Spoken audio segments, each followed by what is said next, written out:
Matt writes, you're the man, Pete. Do you mind letting me know where you think my Mountaineers should go from here? Assuming Neal is gone, I'm hearing Hugh Freeze, Matt Rhule, Paul Chryst. A lot of people say someone like Tony Gibson's more realistic. Of course, Tony Gibson, former West Virginia DC. Okay, here's what I would do. Since you asked for my opinion, Matt, which is what we do here on this show, if I'm West Virginia, I agree the Neal Brown era feels like it's done. The Neal Brown era is defined by mediocrity. There's no big win on Neal Brown's resume in 4+ years, and you just wonder, when's it going to happen? The answer is, at this point, I don't think it's going to happen. So I believe you move on from Neal Brown. And the way this team has played in the last 2 road games, especially Texas and then Texas Tech on Saturday, it's an absolute embarrassment. Absolute embarrassment to watch that team take the field. I mean, they had no juice. They should have lost 48-3 on Saturday. They were down 28-0 in Texas in the blink of an eye on the road. That's an indictment on the coaching staff. I agree. Neal Brown's seat is red hot. He's basically a dead man walking. I love Matt Rhule for West Virginia. Matt Rhule knows the region. You know, people don't realize this about Matt Rhule. Matt Rhule, you know, grew up in New York City and then Pennsylvania. He went to Penn State.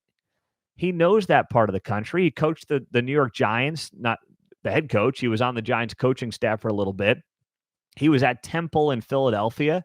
He was really an East Coast guy before the Baylor job came up. Now, the smartest thing that Matt Rhule did at Baylor is he hired Texas guys around him that knew the Texas scene. That was the smartest thing he did, but he was never a Texas guy.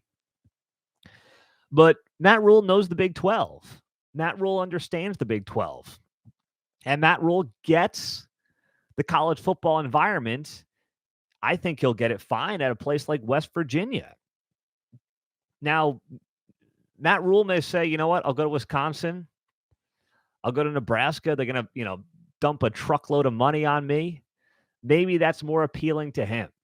But he gets a friendly environment in the Big 12 that he knows. He gets a program in West Virginia that may be historically one of the most underrated and underappreciated college football programs in America. He'll know how to recruit there. He'll understand the environment regionally at the school and in the conference. And I think Matt Rhule's a great fit. I think Matt Rhule's an outstanding fit for that job.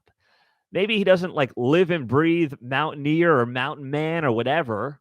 But you know what? You just want a damn good coach that can build you a program and win you games in a way that Neal Brown has proven he just can't do. I like Matt Rhule a lot. I would prefer a guy like Matt Rhule over a guy like Hugh Freeze. And Paul Chryst, I mean, I've read a lot about Paul Chryst, the former Wisconsin coach that I don't love. Seemed like he was kind of falling behind the times. So that's the direction I would go.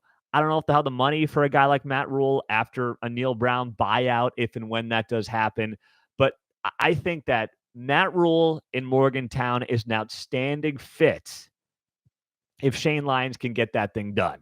And he should try like heck to get that thing done. He'd be a fool to not get that thing done, because that would be the kind of juice, the kind of move to bring the enthusiasm back to this fan base, because it feels like it's just completely lost. The game against Baylor, that was embarrassing. Fan base didn't show up, and I don't know if they were just protesting Neal Brown or what was going on.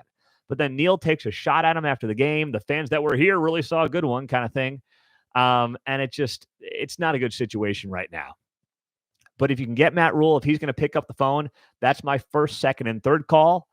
If you do get rid of Neal Brown, and then you move on from there. That's what I'd be looking at in Morgantown. Pete Mundo, HeartlandCollegeSports.com. It's so good to be with you, as we are each and every week. Hey, if you're on YouTube, subscribe to the channel. Appreciate you guys doing that. And know that we're on Facebook, we're on Twitter, we're on Instagram, and of course our podcast content. Got a lot of exclusive stuff on there, so subscribe to us wherever you get your podcasts.